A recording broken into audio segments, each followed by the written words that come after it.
Assalamualaikum warahmatullahi wabarakatuh. Kami dari kelompok 5 hari ini akan melakukan wawancara terkait Materi ekonomi Islam tentang konsep harta dalam Islam sendiri. Kenalkan, nama saya Syaufi Hafiz. Dan nama saya Sawa Aulia. Saya Muhammad Fikri. Stay tune. Dah. Halo Kak, maaf sebelumnya. Kira-kira namanya siapa nih Kak? Nama saya Muhammad Tegari.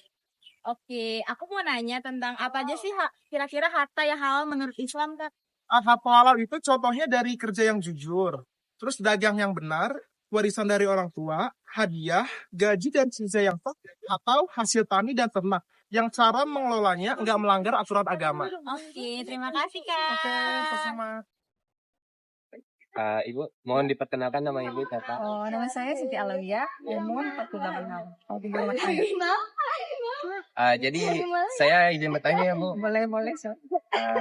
Saya izin bertanya, menurut Ibu mengapa sih riba itu dilarang dalam ekonomi? Pasti karena menurut saya di dalam Islam juga kan dilarang karena seperti penindasan dan saya tidak adanya keadilan, terus jadi kayak untuk golongan tertentu aja. Kasih ya Bu. Iya, sama. Kasih jawabannya. Kasih. Perkenalkan dulu boleh? Umur 30 tahun. Ini dekat Om nih 30 tahun. Jadi aku mau nanya, menurut Om konsep dasar risbah dalam ekonomi kan itu risbah itu semacam pengawasan buat orang-orang yang jual duit. Jadi semua usaha dan transaksi tetap jujur dan sesuai apa yang diklaim. Terima kasih Om. Nah, sebelumnya perkenalkan, nama aku Syauki dari Ekonomi Pembangunan Syarif Hidayatullah. Sebelumnya nama abang siapa? Nama saya Hendra. Saya dari pengunjung Sisi Ragunan, daerah Lebak Bulus. Aku mau sedikit bertanya, menurut abang apa sih perbedaan antara ekonomi Islam sama ekonomi konvensional? Ekonomi Islam itu berlandaskan pada hukum syariah dan nilai-nilai Islam ya, seperti keadilan, larangan riba, dan distribusi kekayaan yang merata. Sedangkan ekonomi konvensional lebih fokus pada efisiensi dan keuntungan tanpa memperhatikan aspek moral atau hukum agama. Oke, terima kasih jawabannya. Ya, sama-sama. Hari ini saya sedang melakukan wawancara dengan siapa? Daniel. Dari mana? Saya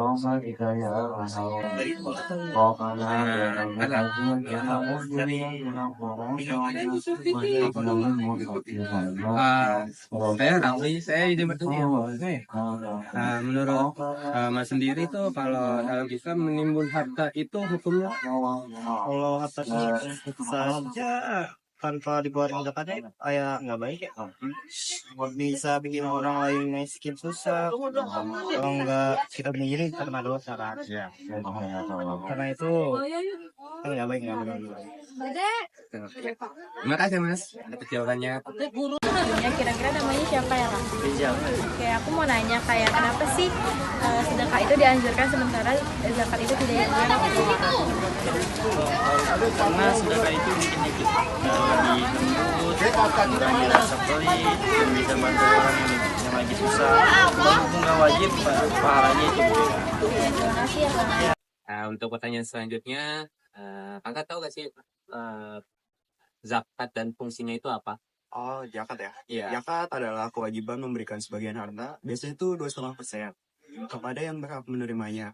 Fungsinya untuk mengurangi kesenjangan sosial, membersihkan harta, dan mendistribusikan kekayaan secara adil. Masih ada jawaban. Halo Kak, kira-kira namanya siapa Mbak? Nama aku Adila. Oke, Kak Adila, terima kasih Kak. Aku mau nanya kayak gimana sih Kak konsep mudharabah dalam Islam sendiri? Mudharabah itu adalah akad kerjasama antara pemilik modal dan pengelola usaha. Keuntungannya dibagi sesuai kesepakatan, sedangkan kerugian ditanggung oleh pemilik modal, kecuali jika pengelola dilakukan kelalaian. Oke, terima kasih Kak. Ya, sama satu lagi mau nanya kayak apa sih tujuan utama dari sistem ekonomi Islam? Tujuan utamanya itu menciptakan keadilan sosial, lalu menjaga keseimbangan distribusi dan keberkahan ekonomi dengan cara yang sesuai syariah, bukan semata-mata mengajar keuntungan materi. Oke, terima kasih Kak. Dengan kata siapa? Renita. Dari mana Kak? orang tengah. Izin bertanya kak, gimana sih menurut kakak kepemilikan harta dalam Islam ya? Islam itu ngebayang kita punya harta sendiri asal dapetnya halal dan kita nggak lupa bantu orang lain kayak bazar, terus zakat atau enggak. Sekian video wawancara dari kita. Kurang lebihnya mohon maaf. Wassalamualaikum warahmatullahi wabarakatuh. One is the loneliest number that you'll ever do.